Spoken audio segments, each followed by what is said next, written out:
ये वीडियो आधार सीडिंग प्रक्रिया को समझाते हुए बैंक कर्मियों के लिए बनाई गई है। क्या आप मुझे आधार सीडिंग की पूरी प्रक्रिया बता सकते हैं? जरूर। आधार सीडिंग वो प्रक्रिया है जिसमें बैंक अपने कस्टमर का आधार CBS में लिंक करते हैं और लिंकिंग पूरी होने के बाद सीडिंग की रिक्वेस्ट NPCI मैपर को भेजी जाती है।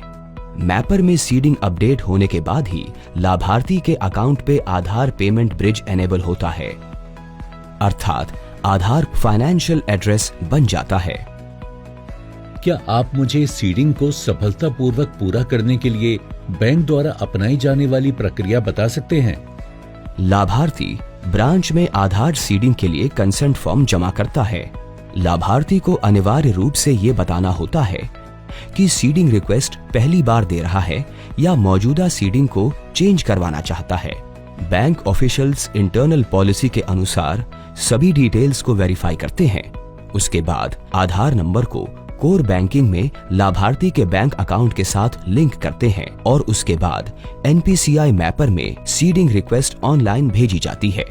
बैंक बैच या API के माध्यम से आधार सीडिंग रिक्वेस्ट NPCI मैपर में भेजता है।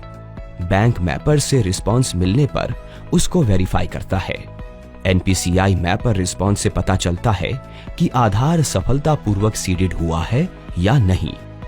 यदि सीडिंग रिक्वेस्ट असफल होती है तो बैंक रिजेक्शन कारणों की जांच करता है और कारणों के तहत कार्रवाई करता है। जैसे यदि कारण तकनीकी है तो उसे ठीक करके सीडिंग रिक्वेस्ट दोबारा भेजता है। यदि कारण गलत डिटेल्स हैं, खास तौर पे उस बैंक का नाम जहां पर आधार पहले से सीडेड है, तो जरूरी सुधार के लिए लाभार्थी को बताया जाता है। जानकारी के लिए धन्यवाद। लेकिन मैंने कुछ ब्रांचों में देखा है कि वो कस्टमर को CBS स्क्रीन दिखा के बता रहे थे कि उन्होंने सीडिंग पूरी कर दी है। कुछ बैंक अधिकारियों के पास सीडिंग प्रक्रिया की पूरी जानकारी नहीं होने के कारण इस तरह की समस्या आ सकती है। जैसे कि मैंने सीडिंग प्रक्रिया में आपको बताया कि बैंक से NPCI मैपर तक की सीडिंग एक ऑटोमेटेड प्रक्रिया है। बैंक के द्वारा भेजी गई रिक्वेस्ट का रिस्पांस तुरंत मिलता है। बैंक अधिकारियों को रिस्पांस के अनुसार तत्काल उस पर सुधारात्मक कार्रवाई करनी होगी ताकि आधार सीडिंग रिक्वेस्ट पूरी की जा सके। मुझे बताएं कि बैंक को उन मामलों में क्या करना चाहिए जहां उन्होंने कोर बैंकिंग में आधार सीडिंग कर दी है लेकिन लाभार्थी को आधार सीडिंग स्टेटस नहीं दिखा रहा है। वर्तमान में NPCI सीडिंग स्टेटस चेक करने के लिए API सर्विसेज ब्रांच स्तर पर सभी बैंकों में उपलब्ध नहीं है।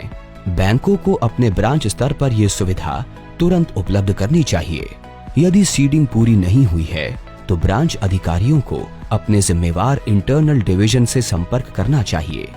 आमतौर पर ये बैंक का इंटरनल फाइनेंशियल इंक्लूसिव डिवीजन या टेक्नोलॉजी डिवीजन होता है। हालांकि ये अलग अलग बैंकों के लिए अलग अलग भी हो सकता है।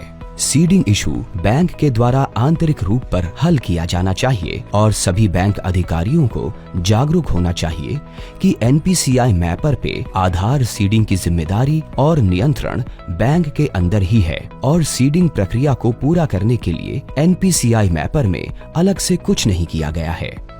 पूरी जानकारी के लिए धन्यवाद। मुझे सीडिंग प्रक्रिया की पूरी जानकारी हो गई।